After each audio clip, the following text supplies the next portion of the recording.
presencia elementos de la defensa rural, algo así como el cuerpo policíaco armado y al mando de la autoridad municipal, independientemente de los llamados topiles, y de la partida del Ejército Federal de la 28ª Zona Militar con sede en esta población.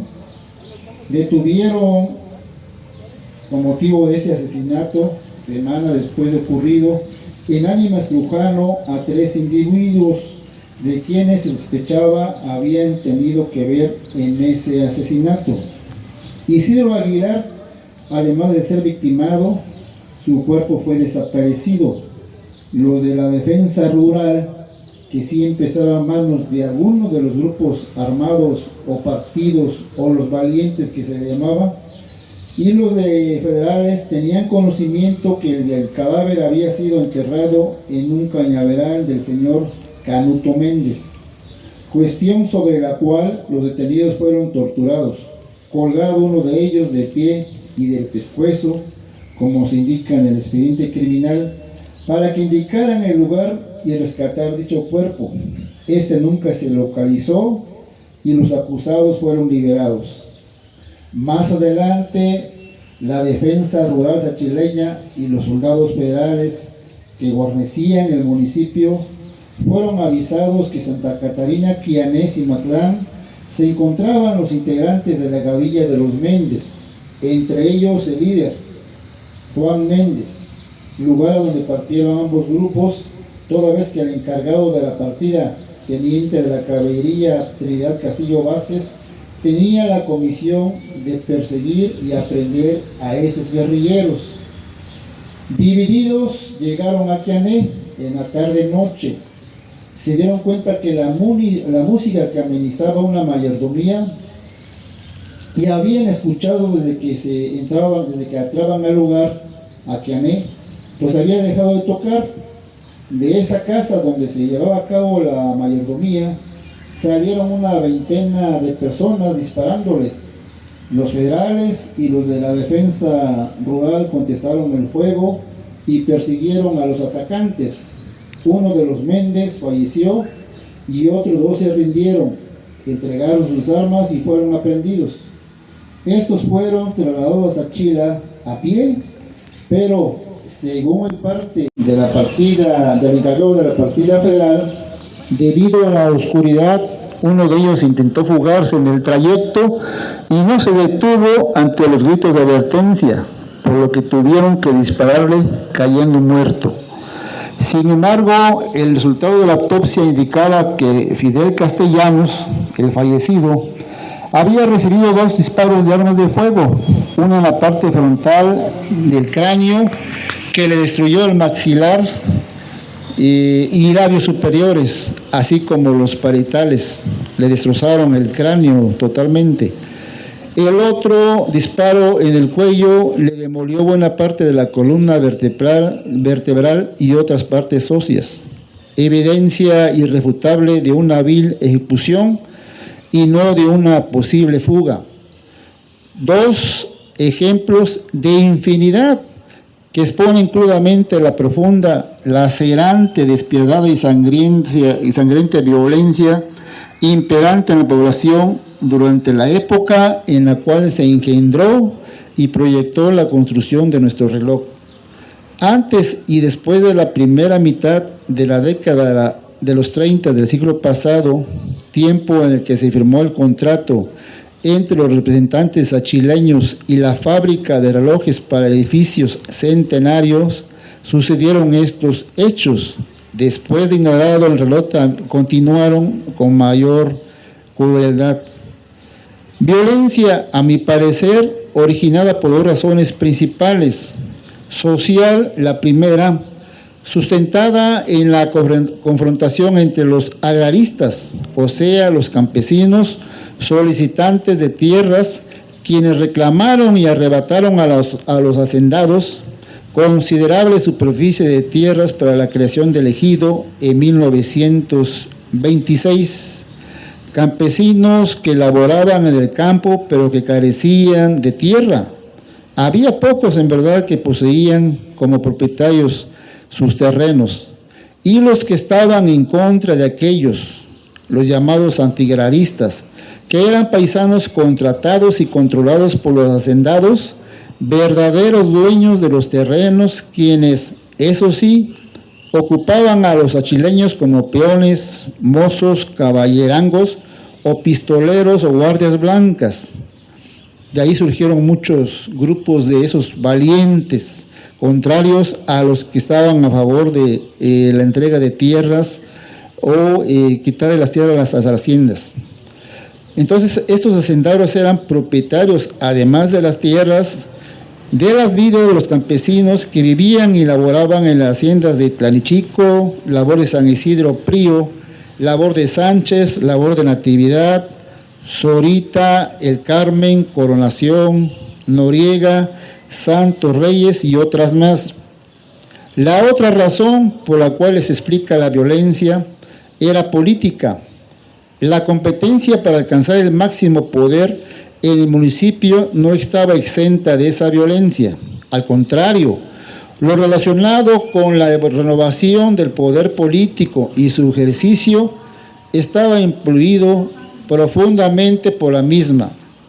Durante el periodo de gestión para la creación del ejido chileño en 1916 más o menos, la lucha y confrontación entre los agraristas y los hacendados fue muy cruda.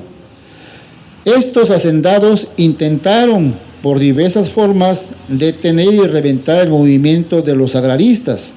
Contaban para ello principalmente con recursos económicos, abogados capacitados, notarios, además de la protección de la autoridad municipal y federal, así como los grupos armados para defender sus propiedades e impedir la realización de los trabajos técnicos. Y claro, en ese sentido aspiraban a controlar a la autoridad municipal, o sea, el ayuntamiento, cosa que lograron en muchas oportunidades. En ese entorno, los grupos armados, identificados también como partidos, grupos guerrilleros o valientes, se multiplicaron y sus objetivos fueron alcanzar supremacía, imponer condiciones y obtener respeto a costa de lo que fuese, así como a robarse privilegios ante la comunidad, es decir, obtención y reconocimiento de poder considerando los espacios en los ayuntamientos, legalizando de esa manera la violencia. Así, los testimonios y memorios dan fe de la existencia de los candores, que es del barrio del Niño, los Mocoverde del barrio de San Sebastián, los Martianes, los Vázquez o Pesetas del barrio de San José, los Vargas, los Rodríguez, barrio de San Jacinto, y el líder de estos Rodríguez era guardián de la hacienda de Tlanichico. Los Jiménez del barrio de San José, su líder era guardián de la hacienda de Sorita. Los Mendoza, también de San José, los Silva, también de San José, los Pelones, que era una unión de los partidos de tres barrios, del Niño, a quienes le llamaban los nenes, los idiomeros o los barriobanderos de la Soledad y los encuerados de San Sebastián, quienes se unieron para confrontar a los mechudos valientes del barrio de San José. También existían los López del barrio del Niño, los Méndez, muy conocidos fuera incluso de aquí del municipio de Sachila, y cuya fama llegó hasta oídos de los cuerudos de Mihuatlán. Esos Méndez eran del barrio de San Sebastián. Los Sebastián o los frijoleros también de ese barrio, los Tomases de ese barrio y los Rayeros, barrio de San Pablo de la Raya. Grupos cuyas animosidades crueles mantuvieron en constante inquietud, aflicción y congoja a la población durante varias décadas.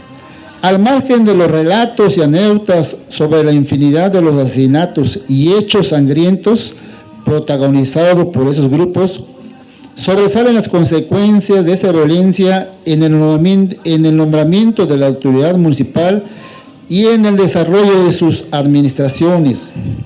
Eran quienes al amparo de la violencia, intimidación, traiciones, alianzas y temor decidían la conformación y funcionamiento de los ayuntamientos, realidad que se refleja en la situación vivida por los presidentes municipales al momento de ser nombrados o durante su ejercicio como gobierno. Se nota esto en los siguientes casos. En 1921, en agosto de ese año, por ejemplo, el presidente municipal Casimiro de Ruiz, identificado con los hacendados, con un grupo de sachileños solicitó al gobernador la remoción del presidente del Comité Agrario Campesino, acusándolo de negligencia del trámite agrario y de no informar del manejo de los recursos económicos aportados por la comunidad y los campesinos para las gestiones. En 1925, Sebastián Tomás Calvo, del barrio de San Sebastián, era presidente municipal, pero se le identificaba como parte del grupo de los frijoleros. En su administración se dice que hubo intento de enfrentamiento entre el ejército de Sachila y un grupo de contrarrevolucionarios. En 1926, Cuthberto Bravo Mendoza fue presidente municipal, era del barrio de San Sebastián. Fue asesinado en octubre de ese año en un enfrentamiento a balazos por gente de los Candores, identificados también como policías de la defensa rural, dependiente de la autoridad. Cuthberto Bravo, en cambio, pertenecía a los agraristas. Fue capitán primero de caballería en el ejército zapatista y primer delegado agrario como representante del ejido de Sachila en la Ciudad de México. En este año fue creado el ejido de Santa María Sachila mediante una resolución presidencial. En 1927, Julián Merlín, del barrio de San Sebastián, fue presidente municipal, asesinado en la estación del ferrocarril esperando ese medio de transporte. En 1928, Antonio Aragón, del barrio de San José, fue acusado de ordenar, y así sucedió según los documentos, el fusilamiento de muchas personas cuando era presidente municipal. Años después lo mataron en venganza integrantes de otros partidos enemigos. En 1929, Leobardo Macés, presidente municipal interino, integrante de un grupo de valientes, al igual que su abuelo, se desempeñó como presidente municipal por el fallecimiento del que había sido nombrado originalmente. En 1931, Andrés Méndez. Este señor es uno de los que mencionaré más adelante y uno de los que pensaron en la construcción de nuestro reloj. Andrés Méndez era de aquí del barrio de La Purísima. Fue comerciante, abarrotero y boticario, reconocido y respetado como líder en la población. La autoridad lo consultaba y le pedía consejos, porque sabía mucho el líder, personaje de quien hasta el momento no he localizado ninguna nota, testimonio o evidencia negativa acerca de su reputación, menos que hubiese tenido relación con algún grupo armado. En 1932 fue presidente municipal Mariano Aragón Jiménez, barrio de La Purísima. Él fue identificado con el grupo de los Jiménez. Era comerciante estimado y reconocido. Su hermano Isaac Aragón Jiménez fue asesinado en 1948 por gente de los Valencia, en venganza del asesinato de Juan Méndez, líder reconocido de los Méndez en 1936. Este grupo de los Méndez merece bien un ensayo, una reflexión porque es muy interesante el funcionamiento que tenía dentro de la política como defensor como parte de los agraristas en contra de los hacendados. Y en 1933, año muy importante por el asunto que nos trae en esta reunión, fue presidente municipal Pedro Reyes, del barrio de San Jacinto, de quien al igual que Andrés Méndez, hasta el momento no he localizado ninguna nota, testimonio o evidencia negativa acerca de su reputación, ni alguna relación o identificación con algún grupo armado. Fue precisamente quien, como presidente municipal, inició la maduración del proyecto, o sea, la construcción del reloj. En ese oscuro y lúgubre contexto que envolvía la vida cotidiana de la comunidad en aquel tiempo, un grupo de sachileños que tenía la costumbre de reunirse periódicamente en un expendio de abarrotes ubicados en el centro de la población, platicaban, opinaban y se dolían de la situación que asolaba a la población. Decidieron ya no preocuparse, sino ocuparse de la triste situación existentes. Instruidos todos ellos, sabían leer y escribir en una población que contaba 5,000 habitantes que integraban el municipio. El municipio, además del centro, del casco, eran las agencias. Tenía agencias y otras poblaciones como Santa Catarina, Quiané, que pertenecía entonces al municipio de Sachila. De esa población, el 53, más del 50% hablaban únicamente el zapoteco. El alcalde principal, Pedro Reyes, junto con Andrés Méndez, Enrique Reyes, el que lleva el nombre de la escuela primaria, Mariano Aragón, Eutimio Reyes, Esteban Iriarte y otros paisanos respetados y respetables, asumieron como compromiso exhibir otra imagen de Sachila. Ya no querían al Sachila violento de ese entonces, sangriento y primitivo. Sí deseaba un Sachila pacífico, como heredero de una grandeza histórica y, sobre todo, legatario de una rica y sobresaliente cultura prehispánica. Con seguridad puedo afirmar que esos notables paisanos actuaron inspirados en la lectura del libro El Rey Cosijoesa y su familia de Manuel Gracida. Ellos mismos, años antes de la construcción del reloj, apoyados en ese clásico texto, fueron responsables de que la autoridad municipal les asignara a los nombres a las calles mismas que conservan actualmente. Los nombres que tienen actualmente las calles de Sachila, del casco, que son en zapoteco, es en verdad de admirarse.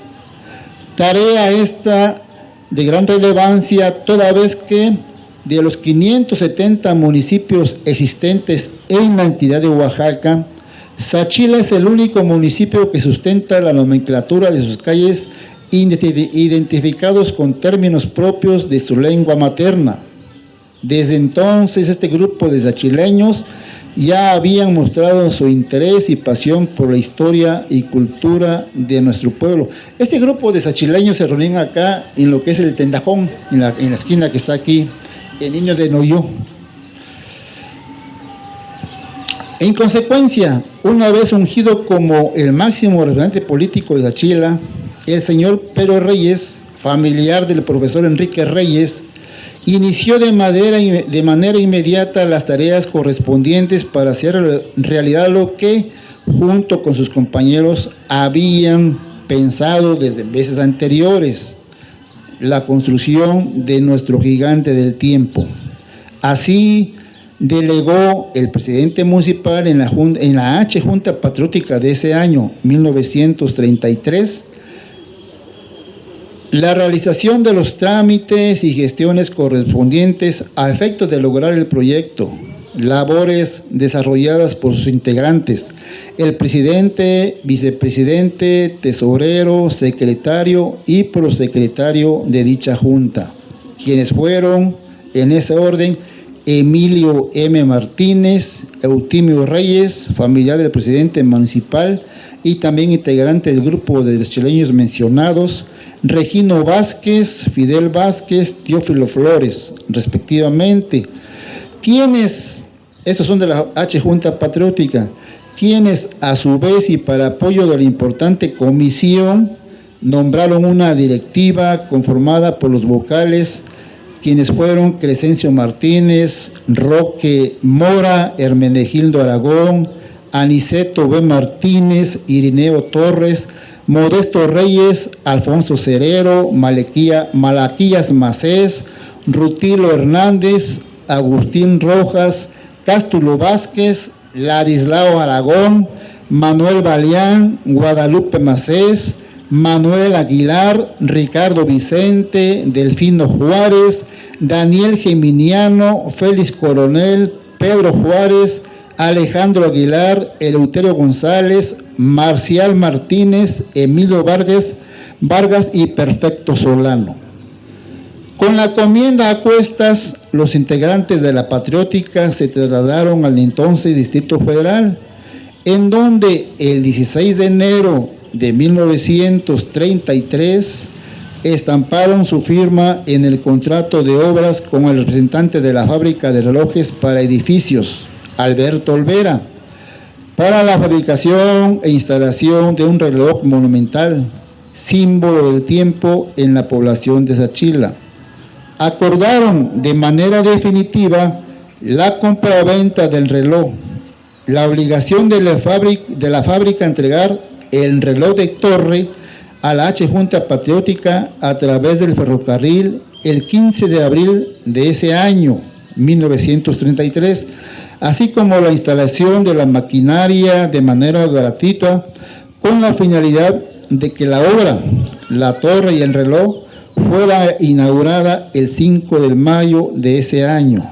Compromisos asumidos por los paisanos, pensando quizás que la torre en la que se acomodaría la maquinaria del reloj constituiría una obra pequeña y fácil de levantar, convencidos de que no era así y que la dimensión de la misma sería de mayores proporciones, mantuvieron su palabra ante la empresa y ésta, respetando la posición y la palabra de los compradores sachileños, aceptaron cumplir el contrato en sus términos una vez que fuese construida la torre.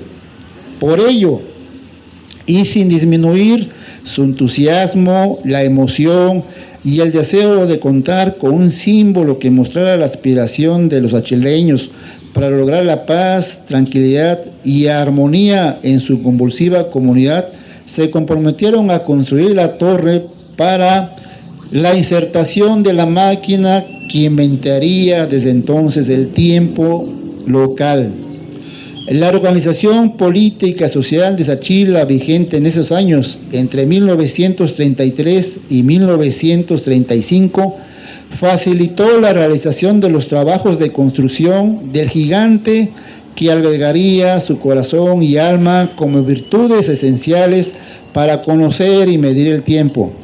Apoyados en el trabajo solidario y comunitario, es decir, el tequio, los barrios de la población, dirigidos y animados por la autoridad municipal, la Junta Patriótica y la directiva correspondiente, realizaron el levantamiento de la torre, haciendo realidad el proyecto. Todos en comunidad, por barrio, asumieron las comisiones asignadas. De esa manera, el amontonamiento, acarreo y depósito de grava, arena, polines, cemento, cal, mano de obra y demás necesidades fueron cumplidas a cabalidad. Prácticas colectivas respetadas como reglas sociales. Los paisanos de cada barrio sabían perfectamente lo que tenían que dar su tequio en esta nueva experiencia, considerando además la magnitud de esa obra, así como su importancia y significado para el pueblo. En ese sentido, a quien eso, o sea, su servidor, le origina gratas emociones y mucha sensibilidad las imágenes fotográficas de esas vivencias en donde miramos las filas de carretas esperando turno para vaciar sus cargas, arena, grava, cemento, polines, etc. A los maestros albañiles, cucharas, medias cucharas, chalanes y piones encimados en las estructuras de madera, cumpliendo sus tareas. Esa dinámica común, colectiva, organizada y empeñosa fue, poco a poco, dando cuerpo a lo que después de casi 2 años y medio se erigió como la torre de nuestro reloj. Claro, No debemos ignorar la participación siempre importante de las achileñas en la obra. En toda la estructura de esa magnífica torre se encuentra plasmada también el sudor, el esfuerzo y la labor de las mujeres, quienes, con sus labores propias de su sexo, como se les decía antes, se esmeraron en la preparación de los alimentos y satisfacer la sed de todos los involucrados. En la aventura de la obra, como lo plasma la placa conmemorativa, aquí atrás de nosotros, algunas corporaciones particulares y el mismo gobernador del estado, Anastasio García Toledo, cooperaron en lo económico. Conforme a la información proporcionada por un representante de El Centenario, negocio vendedor de la maquinaria del reloj, la fábrica tiene todavía como política ofrecer a los compradores un catálogo de dibujos, fotografías o bocetos de las construcciones o torres para que los compradores decidan por cualquiera de esos diseños. No he obtenido ninguna información o testimonio respecto a si los de la Junta Patriótica llevaron en 1933 al Distrito Federal alguna idea de la forma en que deseaban construir el reloj. Lo más probable es que obtuvieron de la empresa la imagen de la torre y sobre dichos diseños se levantó la construcción. Me platicó un paisano a quien le consta que los comisionados sí llevaron un boceto. Pienso preguntarle a este paisano sobre ello y precisar este dato. Otra persona me dijo que sí, también la familia de los Reyes tienen un boceto de ese entonces, pero todavía no lo han localizado. La obra en sí constituye una interesante obra arquitectónica. Consta de un acertado, perfecto y fuerte cimiento planeado y concebido por nuestros peritos de la cuchara, quienes al iniciar la exploración del terreno indicado descubrieron que era arenoso, demasiado poroso, lo que significaba que erigir la torre sobre esas condiciones presentaría demasiados riesgos. Durante la recopilación de la información sobre el reloj, escuché algunas anécdotas que esos residuos evidenciaban, por ejemplo, que esos residuos evidenciaban la existencia del mogote saliente de la enorme laguna sobre la cual se fundó Sachila.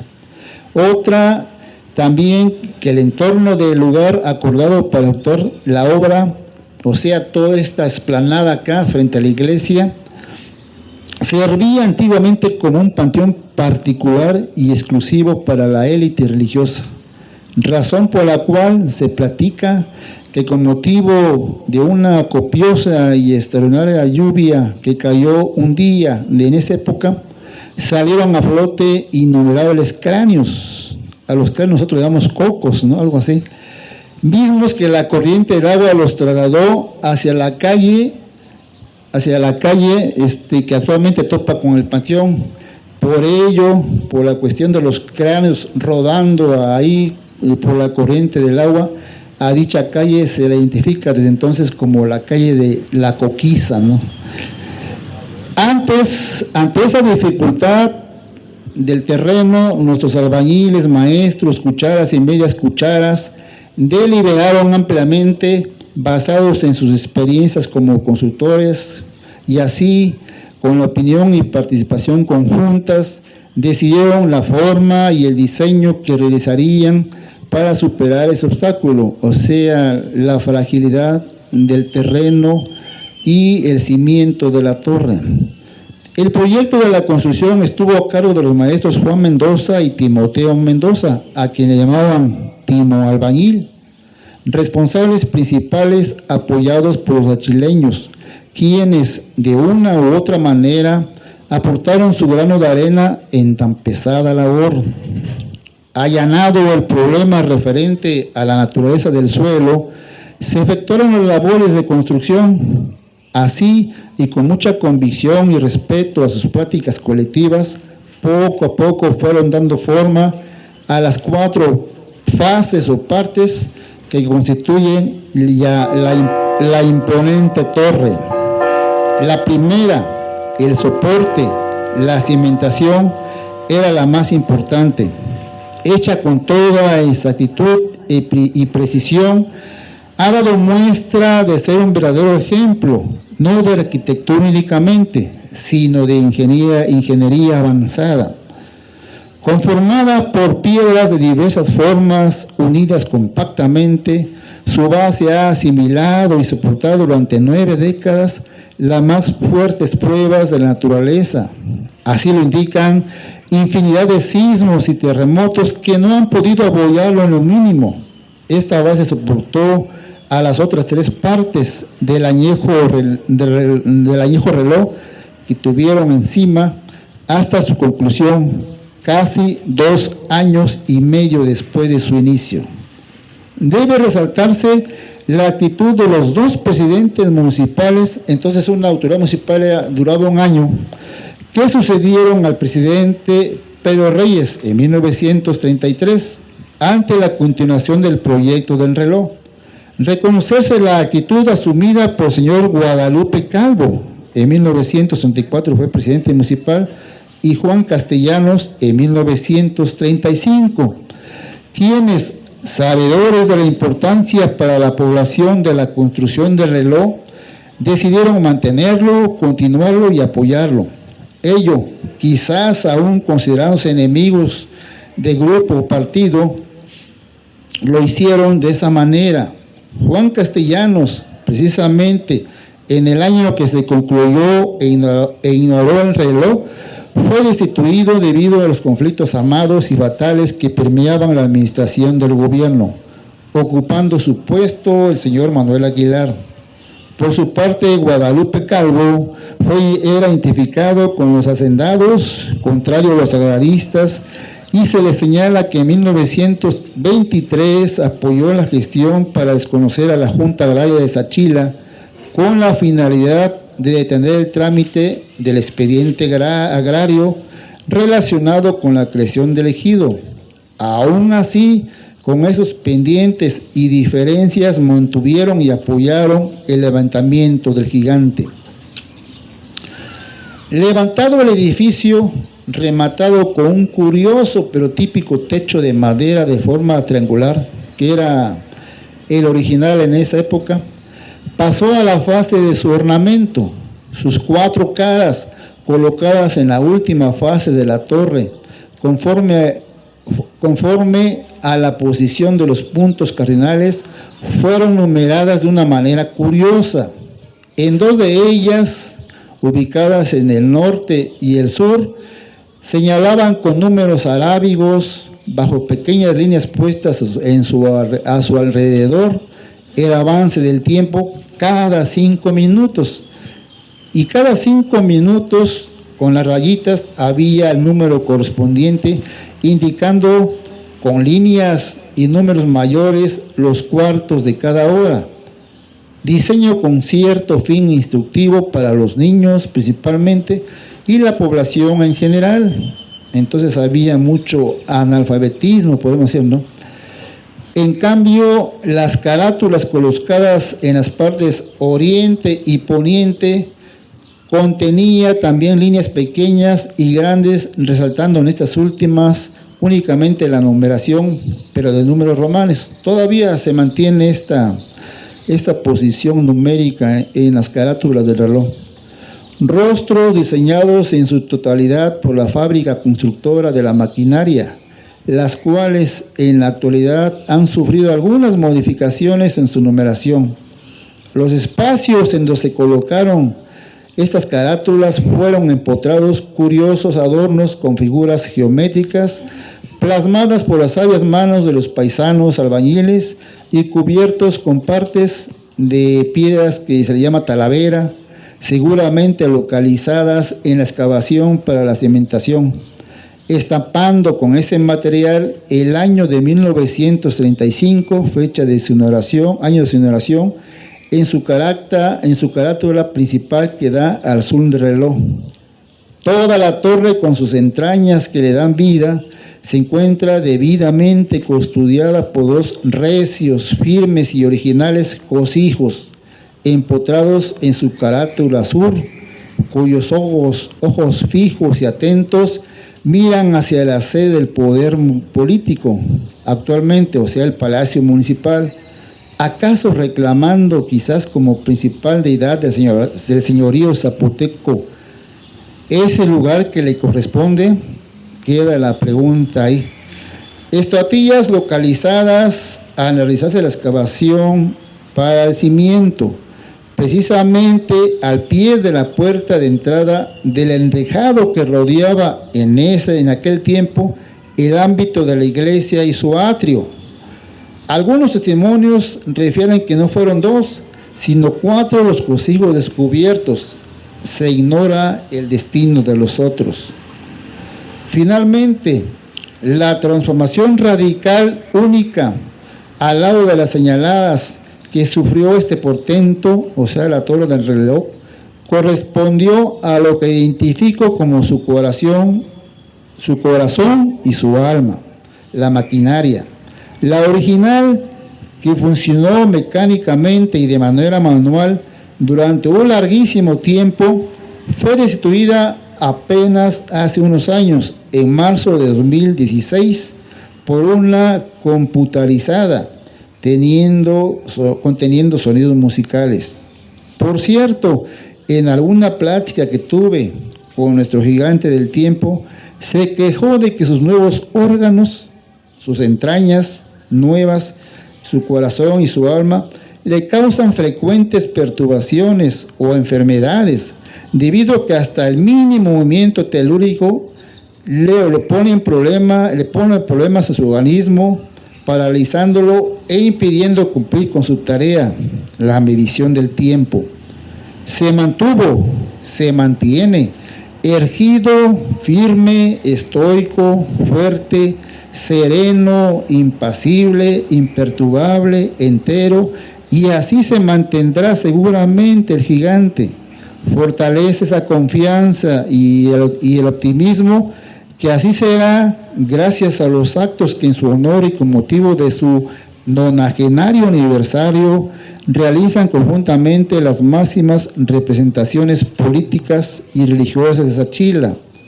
No fueron las inclemencias del tiempo, de la naturaleza, la lluvia, el sol, el viento, el frío, los sismos, lo que le dolía al hoy festejado. No fue eso, sino la indiferencia y el desdén que recibió de la inmensa mayoría de las autoridades municipales en sus 90 años, lo que más le afectó en su ánimo. Así me lo confió. Abandonado, ignorado, subestimado, víctima de la indiferencia durante un prolongado tiempo, estoy seguro de que a partir de este día su talante cambiará significativamente.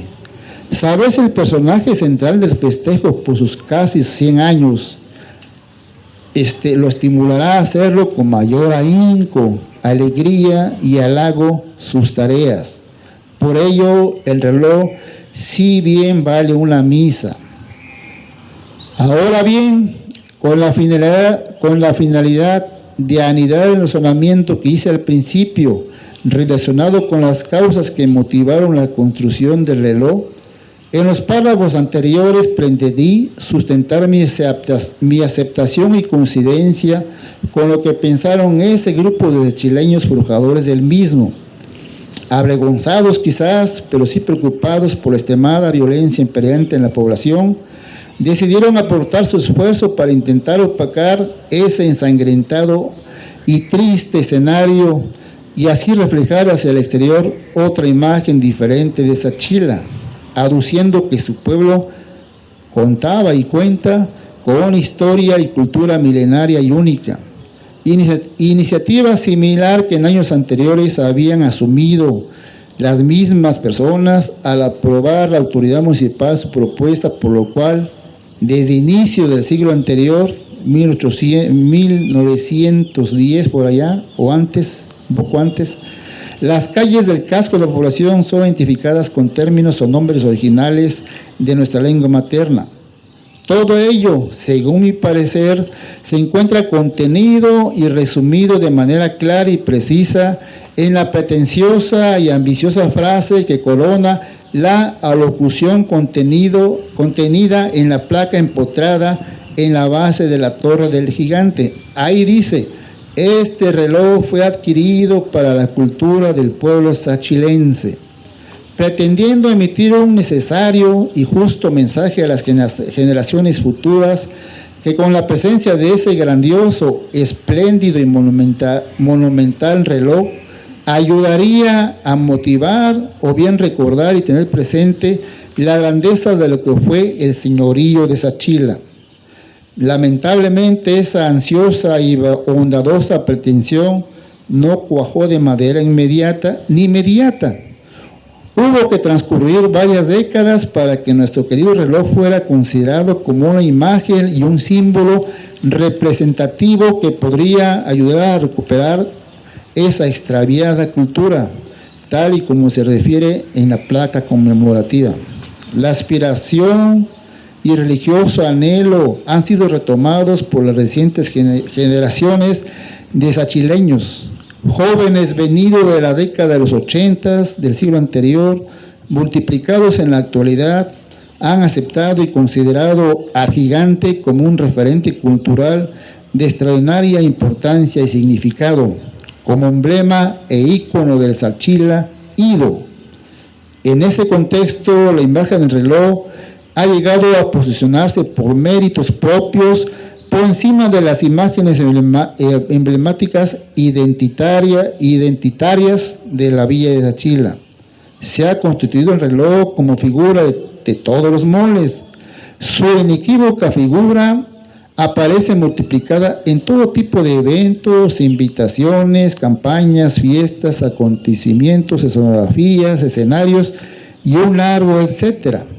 Ejemplo de ello se constató en el concurso de pinturas para seleccionar a la que sería la efigie representativa de la fiesta grande, o sea, la fiesta del Cerrito, en este año. De las 7 imágenes competidoras, en 5 de ellos aparece la imagen del reloj. Finalmente, cabría preguntarse, ¿de quién fue la idea de ubicarlo ahí, precisamente, en medio de 2 construcciones con profundo significado y simbolismo histórico de 2 poderes mayúsculas con incidencia social y política profunda en la historia de nuestro país? Por un lado, al norte, la Iglesia Católica. En el otro extremo, el sur, el Palacio Municipal, poderes religioso y político ubicados cara a cara, precisamente, erigido en medio de ellos como una especie de árbitro neutral, representante social confiable de nuestra comunidad y con su gran porte. Tal parece que nuestro querido reloj recuerda a ambos poderes, a ambos símbolos, el significado y sentencia bíblica. Dad al César lo que es del César y a Dios lo que es de Dios. Afortunadamente, dicha sentencia bíblica no se cató en esta ocasión especial, pues el estimadísimo reloj y su torre, con motivo de su cumpleaños número 90, logró que ambos, el César y el representante de Dios, decidieran unirse al festejo. Me congratulo de ello, debido a que en 1933, año al que se decidió por el espacio sobre el cual se levantaría el nicho del homenajeado, el párroco de ese entonces simpatizó con el proyecto y asumió apoyarlo, autorizando el uso del lugar indicado. Felicidades, mi estimado gigante, y te deseamos larga existencia, manteniendo tu sabia virtud de conocer el tiempo. Muchas gracias.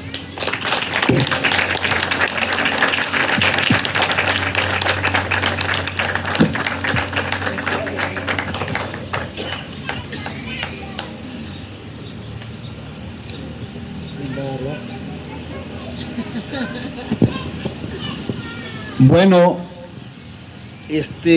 a mí me causa mucha emoción esta historia, porque en verdad, por méritos propios, esta torre logró logró colocarse como el símbolo de identidad de Sachila. Y por las razones por las cuales se crearon en esa época, ese grupo de sachileños quisieron levantar el símbolo diciendo ya basta a la violencia. El padre hoy en su misa dijo algo parecido. Ya nuestros pasados en Sachila crearon un símbolo de unidad y paz y de en búsqueda o reforzar la identidad, algo que simbolizara la identidad Sachila. Hizo la pregunta en la misa el padre hoy: ¿qué estamos haciendo nosotros actualmente para crear un símbolo parecido? Y esa tarea yo he visto con mucha atención que se echaron a cuestas los jóvenes pintores principalmente, ¿no? Los que pintaron grafitis y luego cambiaron por algunos dibujos relacionados con los símbolos prehispánicos de Sachila, y en la actualidad han rescatado 3 símbolos que para mi parecer podrían ser ese ente que interpretaría la identidad sachilense, que es el reloj, el danzante de la pluma y el zancudo. Lo digo en ese orden porque yo he tomado fotografías de las 3 imágenes en cualquier lugar que aparece, y de 200 fotografías que he tomado, más o menos, el 80% lo cubre el reloj. El reloj aparece anunciando centros comerciales. Aquí en la explanada han iniciado campaña diferentes partidos políticos teniendo como escenario el reloj. El reloj ha sido objeto de carteles, de pinturas, grafitis, en fin. Y me da mucho gusto que desde los fines de 80 y 90 del siglo pasado haya retomado esta presencia en reloj, pero sí durante largo tiempo estuvo abandonado, fue objeto de indiferencia. Una administración municipal lo tomó como símbolo de su trienio, pero no hizo absolutamente nada a favor del reloj. Ahorita le dieron su manita de pintura y todo, y está muy presentable y está muy contento también. Y me da gusto que ambas autoridades, con el perdón de Juárez, tanto la religiosa como el político, se hayan unido a hacer este festejo, que yo sí pediría que quedara en la efeméride de Sachila como una fecha importante.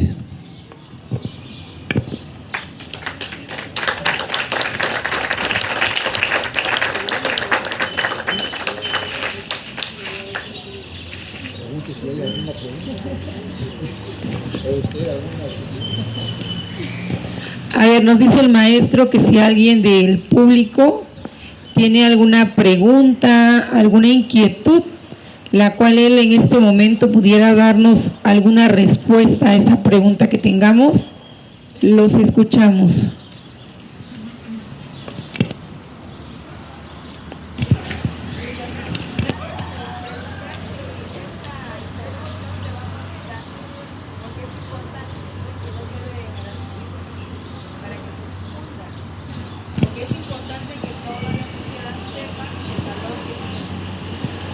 Sí, muy buena pregunta. Yo acostumbro mis ponencias, subirlas a mi página. Hay una página que se llama La Grandeza Sachila y la divulgo también por WhatsApp.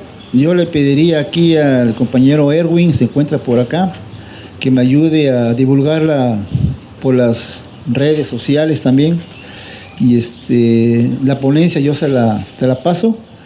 Y también aquí a David Jonathan, bueno, tiene su página segura y está filmando, ahí la va a divulgar.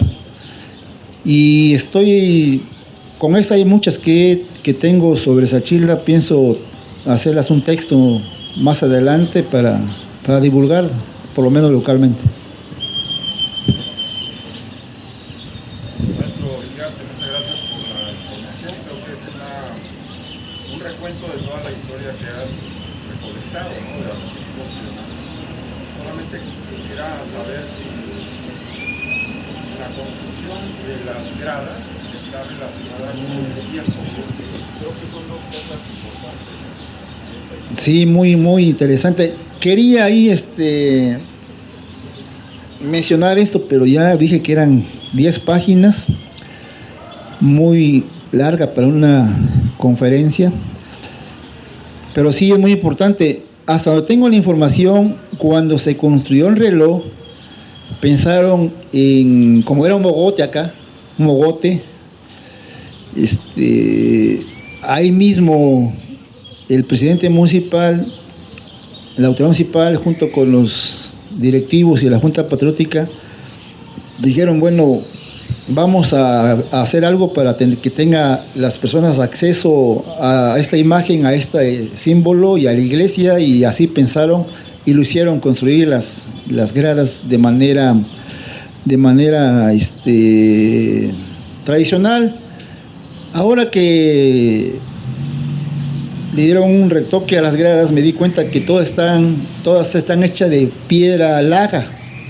A mí me parece más original, más acertado que hubiera quedado las gradas en su forma original con piedras lajas, que hubiera cubierto con líquidos que protegerían este material, y hubiera sido más vistoso esas gradas. Afortunadamente se encuentran ahí las gradas originales que eran piedras lajas. Cuando yo menciono piedras lajas, el cimiento y la construcción, no me imagino cuántas labores de acarreo de esas piedras. Afortunadamente en esta época los ríos sí tenían este material, había aquí donde obtener las piedras para cubrir todas las gradas con esas piedras lajas, y el cimiento que está llena de piedras también, ¿no? Pero sí, al mismo tiempo que se hizo el reloj, se construyeron las gradas. Sí.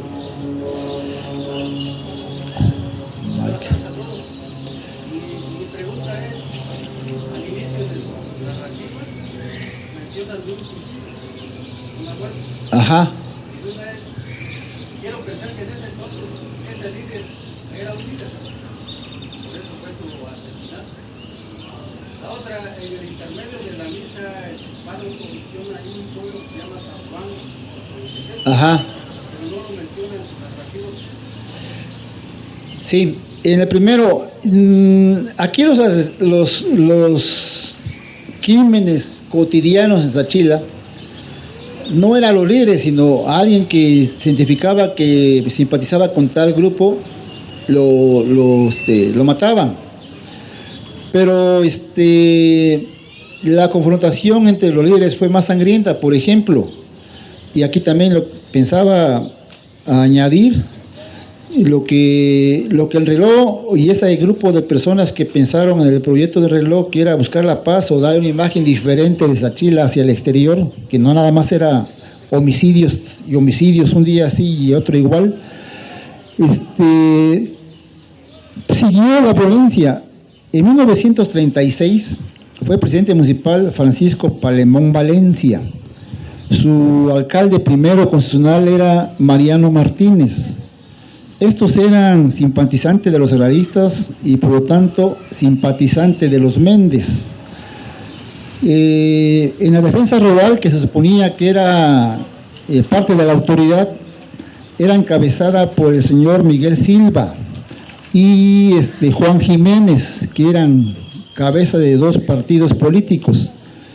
Entonces la autoridad municipal tenía ahí mismo a su enemigo, pero enemigo serio, ¿no? Porque en 1936, en marzo, mataron a Juan Méndez.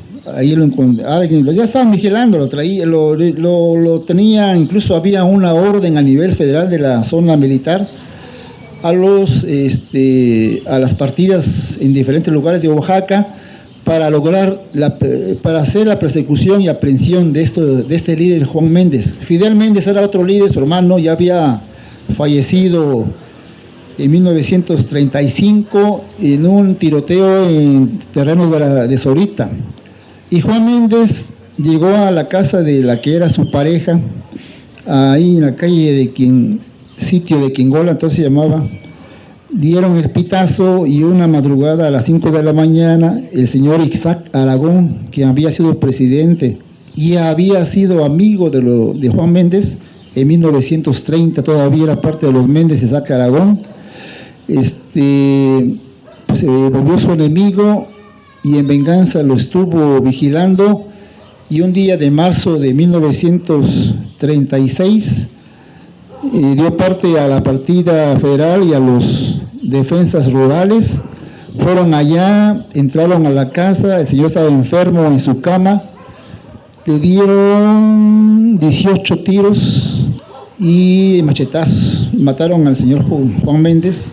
Era la hazaña característica de ese entonces, más con los líderes, y lo arrastraron a la calle como una muestra de que los Méndez ya habían terminado en Sachila. Pues el parte del teniente es muy curioso porque dice: en cumplimiento a la orden que se me dio, tuve que matar a ese señor porque se defendió. Para el parte de él decía que el señor Juan Méndez y otro compañero de su grupo salieron de la casa disparando, cuando la autopsia decía que había recibido tiros cercanos a la cabeza y al corazón, y fueron 18 o 28 tiros los que le dieron, además de los machetazos, ¿no?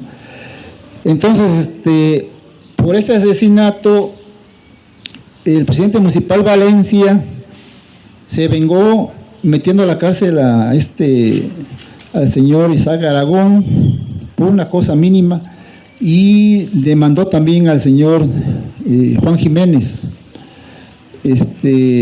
No lo hubiera hecho porque el 15 de septiembre de ese año, de 1936, en la puerta de su domicilio, en Setoba, mataron al alcalde constitucional Mariano Martínez, los enemigos de la defensa rural, con 3 puñaladas y un machetazo. Y en septiembre de 1939, Francisco Palemón Valencia, presidente municipal en 1933 y compañero de los Méndez, fue asesinado en su cañaveral, ahí el Camino Real, en rumbo a la Trinidad, con 28 tiros y 30 puñaladas delante de su familia y delante de sus peones, ¿no? Esas eran las venganzas, así eran las venganzas entre los líderes. Lo de Osolotepec sí lo escuché, la primera vez que lo escucho, no he indagado sobre eso, pero es muy interesante, pues retomé algunas ideas del padre Juan sobre lo que pasó con la capilla, la desaparición de la Virgen, y un elemento que aportó, y lo voy a tomar en cuenta, era que en esa época estaba la guerra cristera. También aquí en Sachila se dieron manifestaciones de esta guerra cristera, y pues no es difícil concluir que el incendio de la capilla de la Virgen Natividad fue por parte de esa guerra cristera, ¿no? Pero sí es muy interesante lo que dijo el padre en su homilía hoy. A ver, señor José.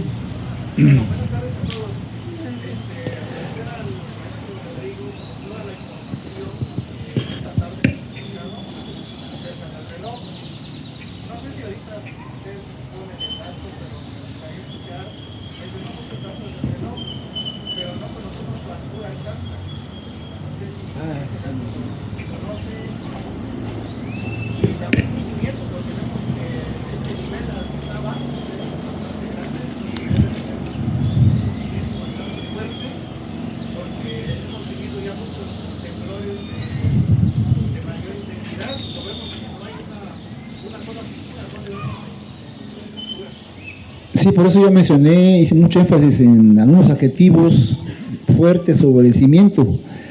No sé cómo está, pero yo imagino un cimiento calculado. Hablé de perfección, de exactitud, por nuestros albañiles, porque yo le llamo arquitectos, pero eran albañiles, tenían mucha experiencia, y entre todos dijeron, el piso está así, que era arenoso, poroso, pues vamos a hacerle así. No sé, porque yo no sé de albañilería, pero imagino que fue una obra de ingeniería muy bien llevada a cabo. De ahí la prueba de que los fenómenos naturales no le han hecho mella al reloj, ahí sigue en pie, ¿sí? Sobre la altura, es cierto, he buscado, no he encontrado un documento que diga, pero se podría calcular cuántos metros tiene el reloj, sobre todo por el cimiento. Me imagino que ellos, albañiles, yo le llamo cucharas, media cucharas, como se usa en el término de los albañiles del pueblo, calcularon como ellos saben hacerlo, por su experiencia, y dijeron, bueno, nada más vamos a poner 3 pisos, ¿no? Hasta ahí, para no,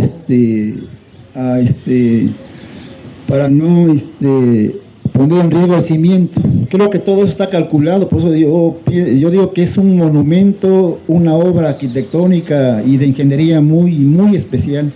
Esos detalles son los que realzan la imagen del reloj y lo que representa o quiso o quiere representar, y esa es la grandeza de esta torre, ¿no? Yo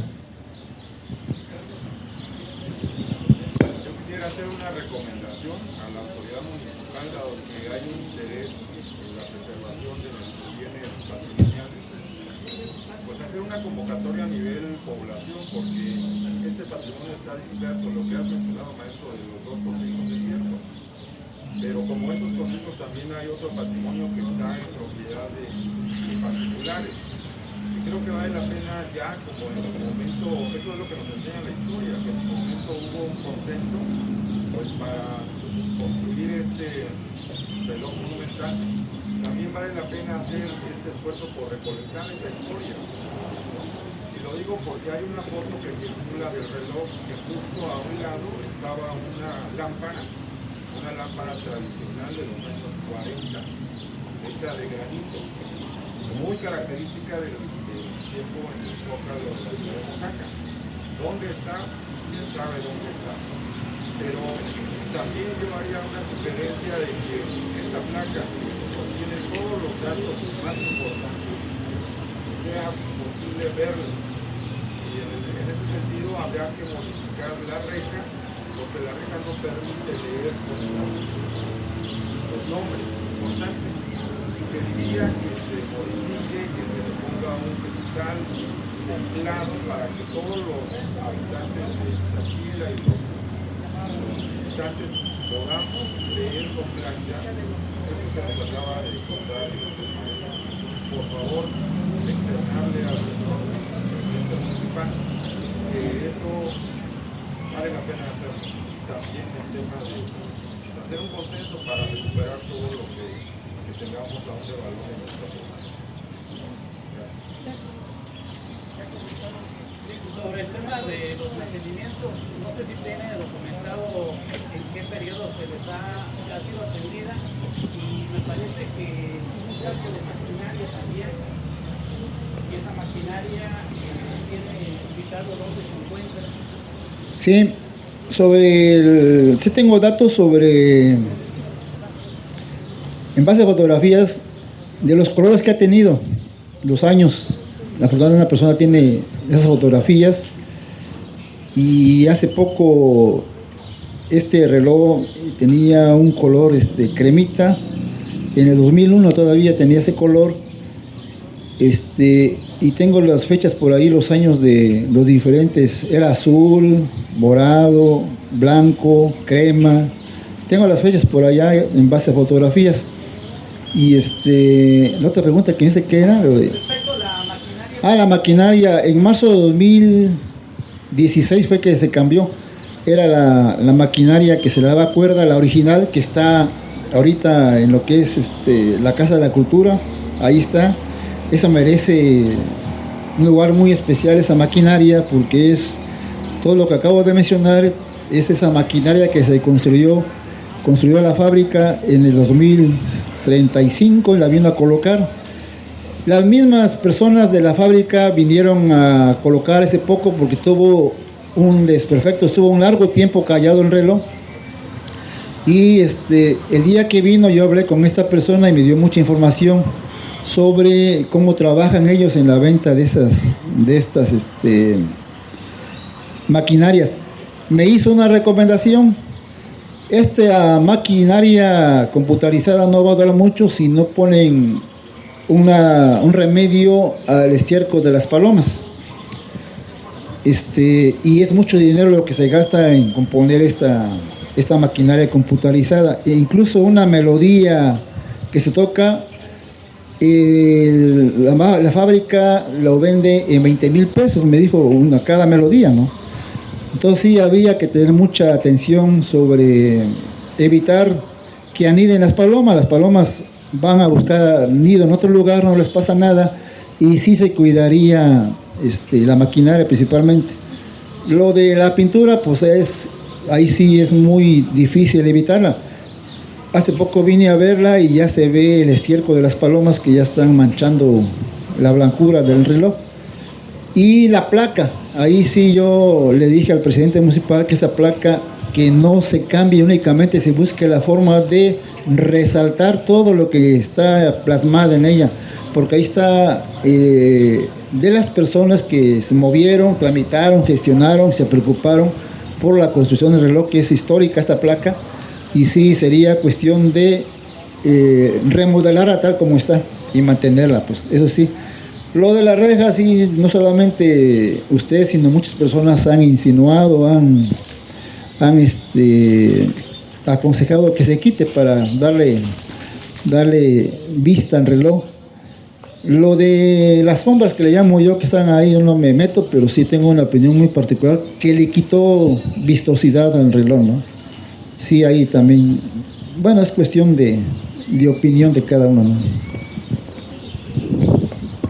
Para la persona que hizo la pregunta, ¿qué altura tiene el reloj? Este dato nos los brindaron los jóvenes que tuvieron la encomienda de la pintura de la remodelación ahorita. Tiene una medida de 23 metros desde la base hasta el pararrayo. Y mediante un permiso con el INA es muy riguroso.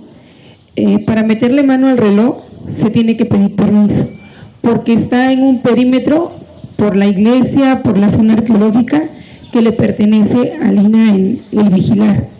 Sin embargo, nuestro presidente municipal hizo la petición y el permiso para modificar el pararrayo, la casita, y ponerle toda esta mallita, porque efectivamente, como decía, la defecación de nuestras aves lo han estado dañando. Entonces ahorita sí se trató de cubrir toda esa parte porque no la tenía. En todos los espacios se puso, y de igual manera el techito de arriba, si observan, también ya tiene mallita que está protegida para que ya las aves no puedan acceder y se le pueda tener un mejor mantenimiento, pero mide 23 metros.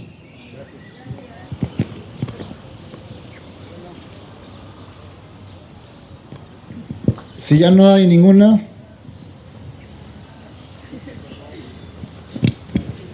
Bueno, si no hay ninguna pregunta, agradecemos mucho. A ver, la maestra tiene una pregunta.